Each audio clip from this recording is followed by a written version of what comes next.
Queridos irmãos e irmãs, queridos filhos da misericórdia infinita do Pai, nós estamos diante de um Evangelho que é maravilhoso, porque nos aponta talvez o bem mais necessário à alma humana neste século, o bem mais urgente, para a alma humana nos tempos modernos. O Evangelho nos fala sobre a oração. Os irmãos e irmãs aqui na caminhada, aqueles que vêm conosco ao grupo de oração, ou que têm estado conosco no grupo de oração, nos têm visto falar com muita frequência deste instrumento, desta ferramenta tão necessária à alma do homem, necessária à vida do homem, como disse, nesses tempos modernos, que é a oração. E hoje pela manhã ouvia também uma meditação sobre isso, sobre o valor da oração, a partir desse Evangelho, o que, assim, como é que eu posso dizer, juntou fome e vontade de comer, tampa e cuia. Ou seja, quando eu ouvi aquela reflexão, eu disse, é isso que eu creio, é isso que penso, é assim que entendo. E neste dia em que nós celebramos de modo particular nesta comunidade, mais uma de suas baluartes, que é exatamente Santa Faustina, a gente diz assim, olha, é perfeito, porque o tempo todo no diário de Santa Faustina, Nosso Senhor convida as pessoas a terem oração, a terem uma vida de oração. O que Nosso Senhor diz o tempo todo? Confiança, confia. E aqui nas lives da misericórdia é o que nós repetimos com insistência. Confia no Senhor, espera no Senhor, reza, volte o teu olhar para o coração de Jesus. O apostolado de Santa Faustina é um apostolado de oração, que nos convida à oração. O centro, posso dizer, de toda esta missão, ou de toda a missão desta serva, é nos levar a uma experiência com a misericórdia divina. E como é que eu experimento a misericórdia divina se não rezando? Se não em oração? Então, é uma apóstola desta casa, desta comunidade, desta missão, que nos ensina o tempo todo a rezar. O bonito desta liturgia é que ela, nesse ensino desse Evangelho, neste ensino que este Evangelho nos propõe, é um olhar voltado ao Pai, que Paulo, na carta aos Efésios, no capítulo 1, chama de Pai das Misericórdias. Deus é o Pai das misericórdias. Essa expressão, no plural, que a gente usa mais no singular, Pai de misericórdia. Deus é um Pai misericordioso. Mas aqui é dito desta forma, ao Pai das misericórdias, na carta aos Efésios, Paulo usa no plural, para dizer que Deus tem múltiplas formas de nos socorrer, múltiplas formas ou faces, para se apresentar em nosso socorro. Ele é o Pai das misericórdias. A misericórdia de Deus que vem a nós para as questões materiais, quando Deus nos socorre nas necessidades materiais que a gente tem, e a gente pede ao Senhor socorro, Ele vai lá e se apresenta como um Pai e é misericordioso naquela necessidade material. Deus que também nos socorre nas necessidades espirituais, que nos liberta a alma, que tira de nós o medo, que tira do nosso interior incertezas, incerteza do futuro, incerteza do agora, o que será da minha vida. Esse Pai é também da nossa vida espiritual.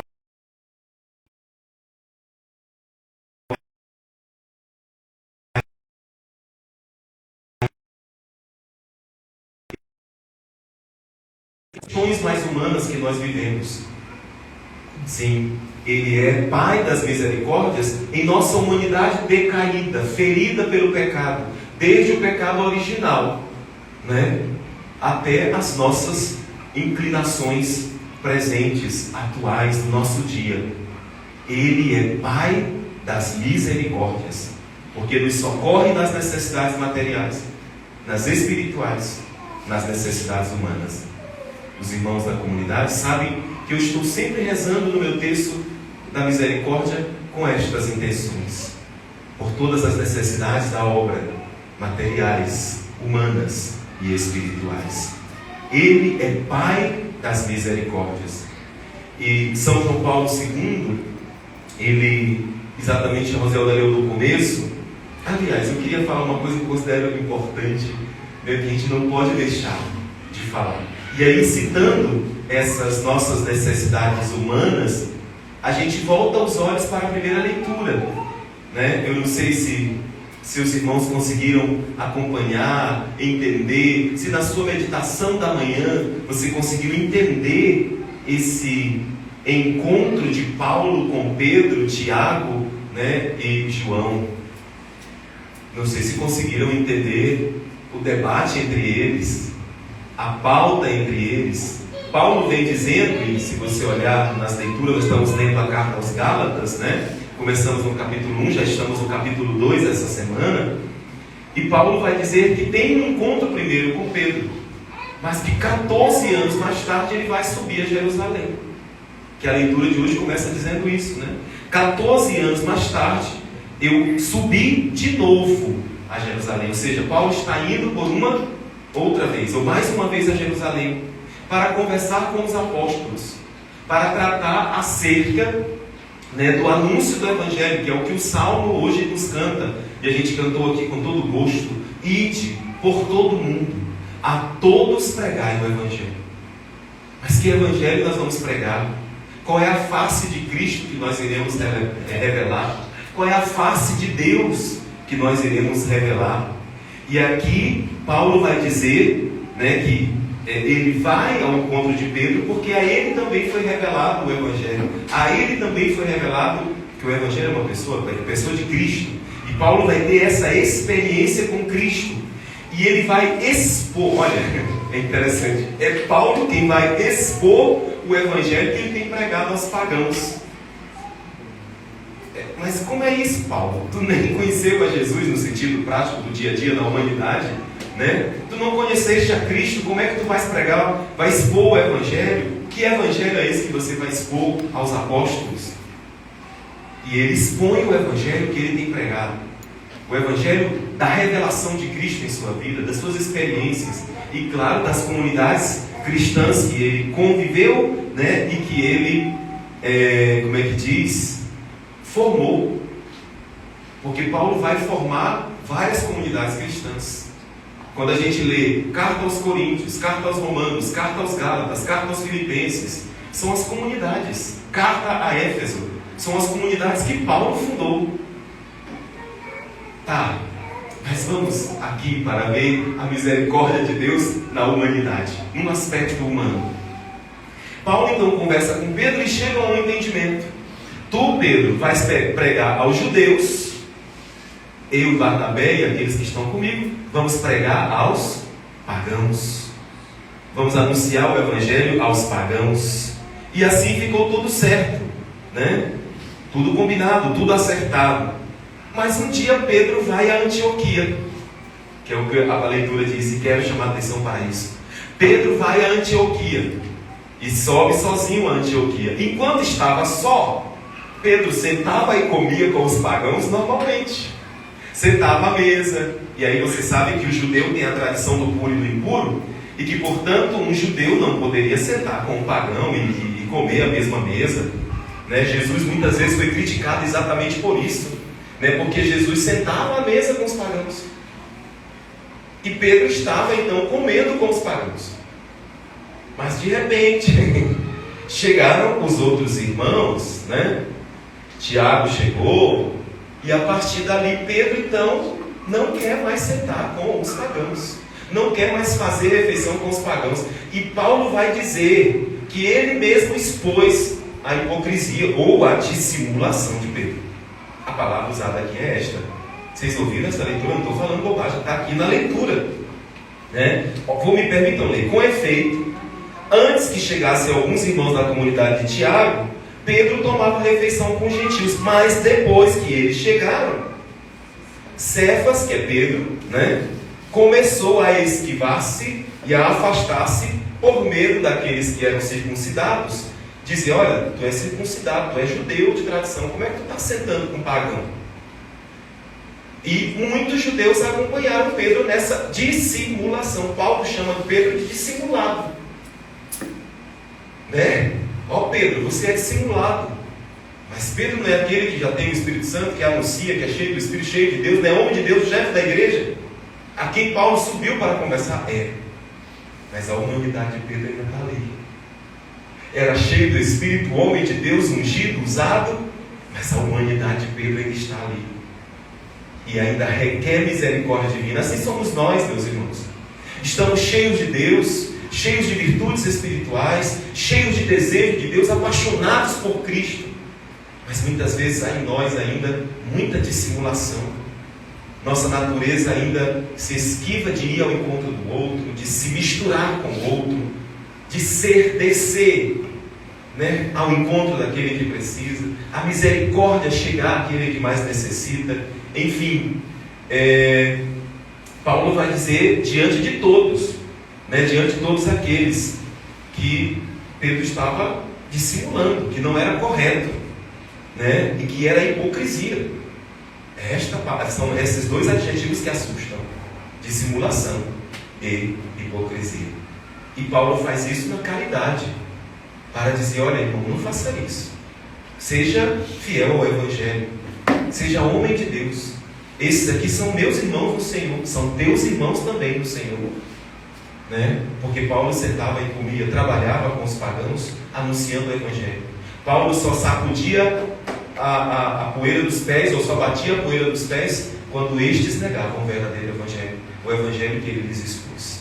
Enfim, meus irmãos, eu acho que é importante chamar a atenção para esses aspectos humanos do Evangelho, onde você encontra uma pessoa santa de Deus, mas cuja a natureza ainda não está na perfeição. E só alcançaremos realmente a perfeição na glória, na vida eterna. Nós vamos encontrar nos grandes homens de Deus, portanto, falhas, fraquezas, erros. E a gente vai dizer que não aceita no primeiro momento, mas saibam, eles são homens de Deus. É que a sua humanidade ainda é muito presente. Não são anjos, não são seres, portanto, perfeitíssimos, né? Enfim, fechando, eu quero pedir permissão a vocês para fazer aqui, neste dia de Santa Faustina, uma leitura breve da carta, aliás, da homilia de São João Paulo II, né, por ocasião da beatificação de Santa Faustina Kowalska. Diz o Santo Padre São João Paulo II, que também é baluarte desta comunidade, porque escreveu a encíclica da misericórdia, ou sobre a misericórdia divina, a Divis Misericordia. Hoje é grande a minha alegria, diz o Papa polonês, né, o Santo Padre polonês, ao propor a Igreja inteira como dom de Deus para o nosso tempo. Portanto, esta devoção seria um dom de Deus e o testemunho dela, né, da Santa Faustina, a vida e o testemunho da irmã Faustina Kowalska. Pela divina providência, a vida desta humilde filha da Polônia esteve completamente ligada à história do século XX, porque ela nasce em 1905 e morre em 1938, deixando para o século XX inteiro esta rica devoção. De fato, foi entre a Primeira e a Segunda Guerra Mundial que Cristo lhe confiou sua mensagem da misericórdia. Aqueles que recordam, que foram testemunhas e participantes dos eventos daqueles anos e dos horríveis sofrimentos que a guerra trouxe, né? Milhões para milhões de homens, né? Sofrimentos para milhões de homens, aqueles bem sabem que a mensagem da divina misericórdia era necessária naquele momento para a humanidade. daquele horror da guerra, da Primeira e da Segunda Guerra Mundial. Jesus disse à irmã Faustina, olha a mensagem tão importante. Um dia, Rosélia colocou nas mensagens da Live da Misericórdia, porque muitas vezes a gente insiste. A humanidade não encontrará paz enquanto não se voltar com confiança para a minha misericórdia. Olha, Santo Padre lembra isso, né? A humanidade não encontrará paz enquanto não se voltar para a minha misericórdia. Isso está no número 300 do diário, ou na página 132 do diário que ele citou. Através da obra da religiosa polaca, ou seja, da Santa Faustina, esta mensagem da misericórdia divina esteve sempre unida ao século XX. Esteve unida, portanto, ao último do segundo milênio, Aliás, último do segundo milênio e ponte para o terceiro. Ou seja, nesse último século do segundo milênio e nessa passagem para o terceiro milênio, onde nós estamos, a mensagem da misericórdia chega para dizer: vamos terminar um milênio e começar o outro. Qual é a grande mensagem de um século para o outro? Qual é a grande mensagem de um milênio para o outro? É a mensagem da misericórdia.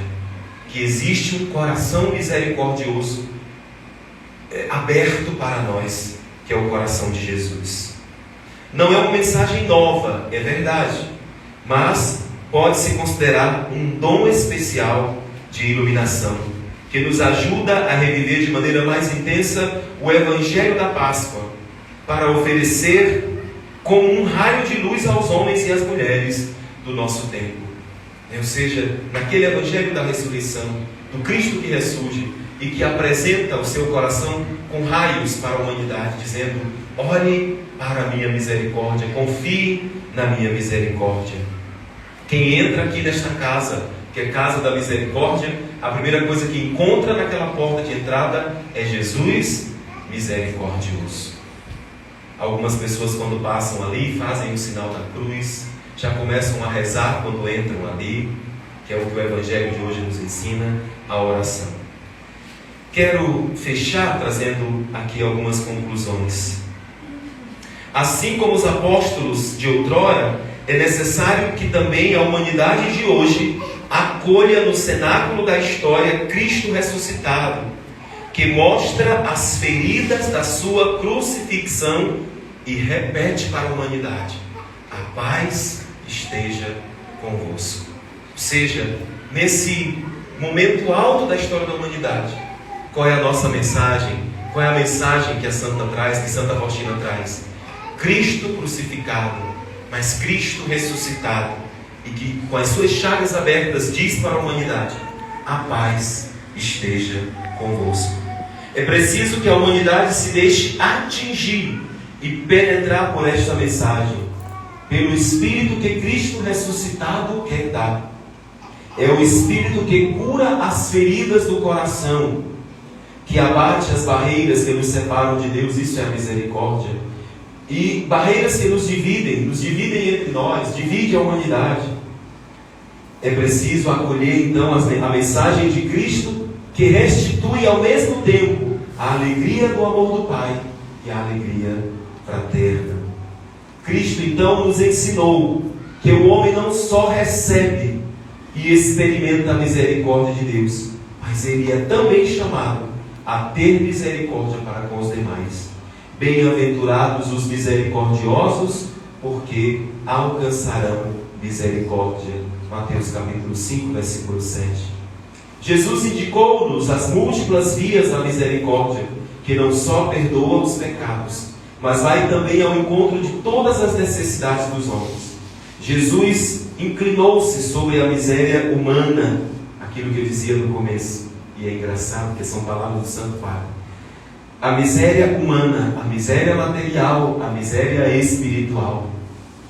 Ou seja, o Pai é Pai das misericórdias, porque em nossa humanidade, em nossa situação material, em nossa situação espiritual, o Pai deseja apresentar-se como o Pai das misericórdias, e o faz através de Jesus, nosso Senhor. Enfim, meus irmãos, concluo aqui. A mensagem da misericórdia de Cristo continua a alcançar-nos, através do gesto das suas mãos estendidas, como vemos na entrada ali na casa, estendida a todos os homens, aos homens que sofrem, tal como ela viu a Cristo, Santa Faustina, né? Tal como ela viu a Cristo, assim o testemunhou aos homens, né, de todos os continentes. Assim a irmã Faustina, que viveu num convento em Cracóvia, faz da sua existência, toda a sua vida, um hino à misericórdia. Como diz no Salmo, cantarei eternamente as misericórdias do Senhor. Peçamos então a Deus que nos dê a graça, né, de por meio da intercessão desta serva, sermos sinais da misericórdia, né, e sermos alcançados pela misericórdia divina onde nós estivermos. Não importa o que se passa, o que acontece conosco no nosso dia, saiba você, meu irmão, saiba você, minha irmã, a misericórdia divina está com você. Você não está só, não está desamparado, não tem barreira, não tem nada. O Senhor é contigo, a misericórdia divina é contigo. Louvado seja nosso Senhor Jesus Cristo. Apresentemos diante